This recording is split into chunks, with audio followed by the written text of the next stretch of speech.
If you ever find yourself drawn to a table full of junk at a yard sale, listen to your instincts when something feels off. I wish I had. Last Saturday, I picked up an old, battered radio, chrome knobs, cracked dial, the kind you'd expect to hear jazz through, not static. At first, that was all it gave me, a low, hissing static that somehow felt intentional, like it was waiting for something. I almost tossed it, but the woman who sold it to me had smiled in a way that made my skin crawl. "Listen after midnight," she'd whispered. Curiosity overruled common sense, so that night, I stayed up, the radio perched on my kitchen counter. Midnight struck, and sure enough, the static faded, replaced by a crisp, authoritative voice. "This is an emergency broadcast." I listened as it reported a bridge collapse downtown, a place I drove over every day. The details were specific: time, casualties, even the name of a victim. Shaken, I turned on the news, nothing. But the next morning, it happened exactly as the radio said.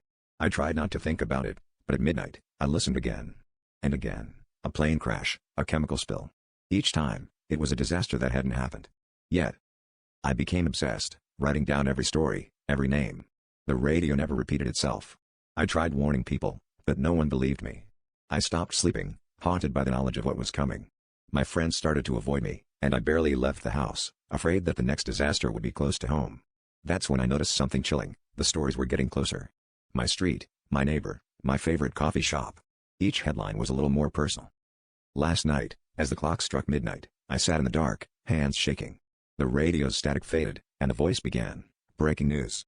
Local resident found dead in their apartment, cause unknown." They said my name. The date was today.